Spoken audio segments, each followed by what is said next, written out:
Hello, everyone. Welcome back. We're having another meeting with one of our coaches, checking in and see how things are going. Our next guest is the men's and women's golf coach, Dave Turner. Coach Turner, how you been? I've been good. I've been doing a lot of yard work and we've been keeping in contact with my players, but just doing basically what everybody else has been doing, just hanging out at the house and going to the store when I have to get food, but otherwise been staying in my little house here and me and my wife and just waiting for this thing to get through, so we can get back to normal. Hopefully, another month or so. Who knows? So.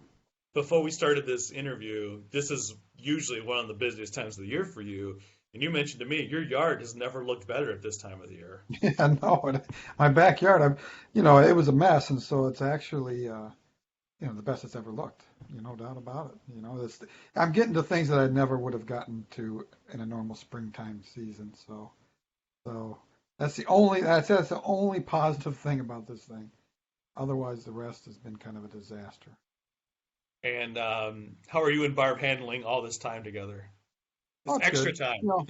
It's good. It's good. I mean, yeah, because the joke of I always tell people my name on my wife's phone is never home is calling. And then when I own my and so she can't say that anymore because No, always I'm home. It's home always home now. all the time. But no, we've done good. She's working from home, and then she's got four classes. She's going to school at Northwood, so she's got four online classes. So she's busier than I am for sure. So I just try to stay out of her way. Well, among all the teams from you play the fall and the spring, but you guys were set up for what potentially was going to be a really great spring. Both your teams are ranked in the top 10 in the region, and were really on their way to make super regionals. So it's obviously it's tough for everybody, but knowing what kind of teams you had this year, it was really tough for you guys. Yeah, it was really disappointing because this was both teams really had a legitimate chance to win the GLIAC championship this spring, which I could, this is really probably the first time that I could say both teams really had a legitimate chance. Because Grand Valley, especially with the men, I mean, it was probably going to be between three teams, us, Grand Valley, and Wayne State for the men. And for the women, it's probably between us and Grand Valley, honestly. I mean, Wayne State's a good team. Ferris has had a pretty good team too, but in the past, Grand Valley's women's team has always dominated. And so, it was realistically to go and beat them in women's golf was tough.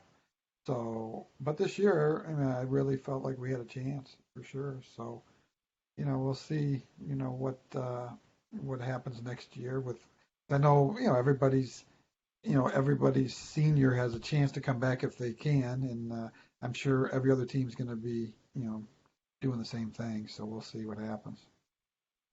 I was going to mention that. How many of your seniors on both sides do you think will end up coming back for an extra year? Well, for my men, I think three out of the four are going to be coming back.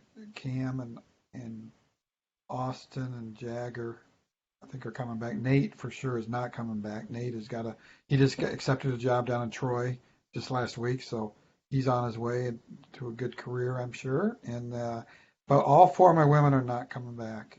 Um, Taylor has got a good job lined up in Toledo, so for her, we talked about her coming back, but it's just really realistically for her, it's she's got a nice job opportunity, and it's best for her to go on. I mean, we'll miss her a lot, but it's time for her to go on, and I think Tori already had a job. She's had a job lined up in Lansing with an accounting firm really since last year, so we knew she was going to be going on, and I think Allie is it's just well, she's done and ready to move on too. And Amelia, I know we talked about it, and I think for her, she's graduating, right? So we talked maybe about going to grad school, but financially, it's probably not the right time to do it. And so I think that those four girls are all going to move on. My guy, three out of my four guys are planning on coming back, so that's exciting. Yeah, for sure. With everything going on and golf not being allowed to be played in the state of Michigan, tricky for your team to kind of keep their game sharp and how they work on their game. How have you been talking to your team about how they can actually kind of work on their games in this time when it's not really allowed? Well, well, what I've told them is, they just need to do the old-fashioned way, like I used to do in college, and just hit shag balls. And so I know Austin and Cam have both been hitting a lot of shag balls. They've been going to different areas and hitting balls, whether it's at Plymouth Park or, I know some of them have been going to Delta College over there and hitting balls. So I think that, that's what I used to do in college back in the day. I never went to a driving range. I didn't want to pay for range balls. I just had shag balls. We used to just go hit balls all the time. So anyway, I know some of them are doing that.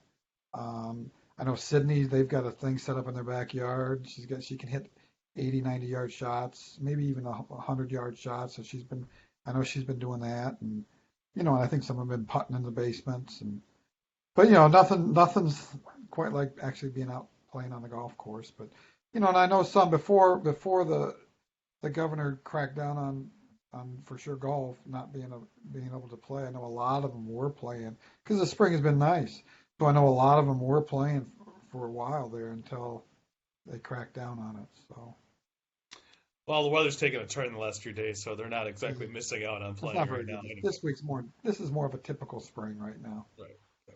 Right. Going forward, recruiting wise, I'm sure you've already established relationships with kids, and you're kind of almost forced to rely on what they've done in the past instead of what you've seen now. Talk about how recruiting's going for you right now. Yeah, I mean, I've got a freshman coming in, Evan Johnson. I mean, he's a kid that really had a chance to win the state championship. He's from Grosse Ile, so I know he's disappointed not be able to play his senior year, but he's going to be good. I mean, I expect him to be playing in my top five next year as a freshman. Um, I got a transfer, uh, Zach Hopkins he's from Grand Blanc. Um, he went to Grand Valley for a year, but he's transferring here now. After a year, he's been in Florida for a year, and he's coming back. But I mean, he's good. He's a really good player, and girls, I've got Sufna Gill. She's coming from down by Northville. She's a really good player, and so I mean, we're excited. I mean, with especially for the guys. I mean, I did not expect, to have my number one, two, and three players coming back next year. So next year's team will be for the men. It will be the deepest and best I've ever had for sure. And it'll be tough to get into that top five for sure. And my women, it's exciting because I've got, you know, my number one and two girls back, my two best players, and gonna have them for 2 more years at least, maybe three for Inez. Um, so things are looking good. Well, Coach, glad to see you're doing well. Say hi to the fam for me, and hope to see you soon when all this is over. Okay, I'm looking forward to it.